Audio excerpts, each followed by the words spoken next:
कांग्रेस कार्य समिति की बैठक करीब 4.5 घंटे चली। हमारे साथ हैं कार्य समिति के सदस्य डॉक्टर अजय कुमार। सर, क्या नतीजा निकला? सीधी सीधी बात है, नतीजा क्या निकला? इतनी बड़ी हार हुई आप लोगों की। देखिए, एक चीज़ है, हार तो हम मानते हैं। किस कारण से हमारी हार हुई थी उस पर जो है बहुत गहराई से विचार विमर्श हुआ। क्या क्या कदम उठाने कांग्रेस प्रेसिडेंट को अधिकृत किया गया है और आपको जो है जल्द से जल्द उसके जो है क्या क्या कदम उठाए जाएंगे दिखाई देगा।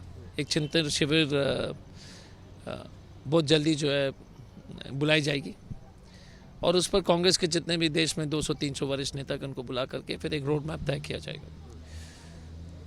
आरएसएस और बीजेपी और कुछ गोदी मीडिया के लोग गांधी परिवार के ऊपर हमला इसलिए कर रहे हैं क्योंकि उनके ऊपर हमला करने से कांग्रेस कमजोर हो जाएगी। ये बीजेपी और आरएसएस के षड्यंत्र हर एक कांग्रेस के लोग और देश के लोग जानता है। नेतृत्व की कमी किसी तरह की नहीं थी। हो सकता है कि हम एक 3 प्रदेश के अगर प्रभारी हैं तो पहली जिम्मेदारी तो उस प्रदेश का हमारी बनती है। हम ऊपर जाकर राहुल जी हो या सोनिया जी के ऊपर जो है दोष थोपना अनुचित है और गलत भी है, क्योंकि समर्थन उनकी तरफ से या जिस तरह से मदद मिलता है एआईसीसी से उसमें कोई कमी नहीं है।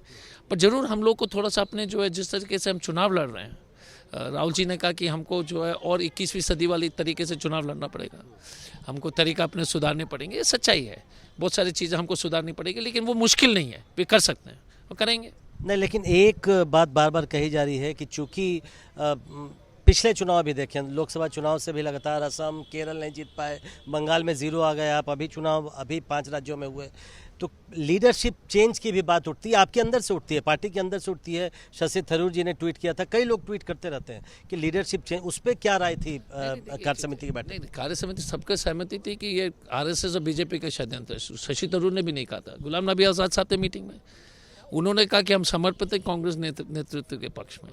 बदलाव होने चाहिए, जो जमीन पर कुछ बदलाव दिखाई देने चाहिए, जो काम करने के तरीके में। आनंद शर्मा जी ने भी यह कहा कि बाहर आपने G23 बना दिया। G23 क्या होता है?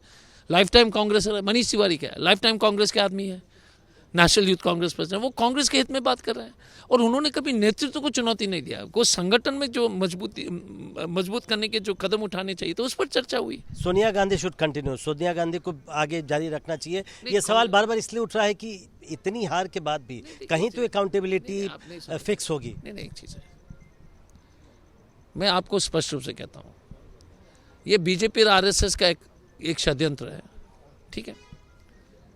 आप बताइए कि कोई भी टीएमसी बुरी तरह से हारी, गोवा में हारी ना, चुनाव लड़ी नहीं। कोई सवाल पूछता है ममता बनर्जी से, आप कब जा रहे हो, आप इस्तीफा कब दे रहे हो? कोई नहीं पूछता है।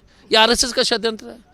आम आदमी पार्टी इतने साल से चुनाव हार रहा था, एक बार जीत के अचानक तो उसको लगता है कि जो है छप्पर फाड़ दिया है। उसे पूछा था अरविंद केजरीवाल जी से कि आपका जो है रिजल्ट कैसा था, बाकी प्रदेश में, ये उत्तर प्रदेश में क्या हुआ? इस्तीफा मांग रहा है क्या अरविंद केजरीवाल का? दिक्कत क्या है कि बीजेपी और आरएसएस ने मीडिया को जो कैप्चर करने के लिए जो वो सफल हुए काफ़ी हद तक, वो सवाल उठा रहे हैं। कल न्यूज़ चल रही थी कि इस्तीफा दे दिया, इस्तीफा देने के लिए तैयार है, क्योंकि आपको मालूम है कि उनको कमज़ोर करने से कांग्रेस कमज़ोर होगी, कांग्रेस करने से फिर तो बीजेपी को पूरी तरह से फ्री हैंड है। कांग्रेस ही है और वो विचारधारा है। महात्मा गांधी के ऊपर हमला किया था, नेहरू जी के ऊपर, इंदिरा जी के ऊपर, अब सोनिया जी के ऊपर, राहुल जी के ऊपर करेंगे, नरसिम्हा राव के ऊपर किए थे। ये इसके लिए हम तैयार हैं। हमको अपनी कमजोरी पहले भी मालूम था, कुछ कदम उठाने थे, हो सकता है कि उसको और जल्दी करना चाहिए था, करेंगे। एक आखिरी सवाल, आपने कहा कि इस्तीफे की पेशकश की खबर चल रही थी, पेशकश नहीं की हो, लेकिन सोनिया गांधी ने ये तो कहा ना कि वो पार्टी के लिए कोई भी सैक्रिफाइस करने को यार। सोनिया जी ने जब ये बात CWC के सामने उन्होंने जब रखी थी, पूरी बात रखा, तो सब लोगों ने कहा कि मैडम बीजेपी और आरएसएस के षड्यंत्र में हम लोग नहीं फंसेंगे। हाँ, जरूर है कि अब हम लोग को लड़ना है, उस आइडियोलॉजी के खिलाफ लड़ना है और सभी लोग तैयार हैं।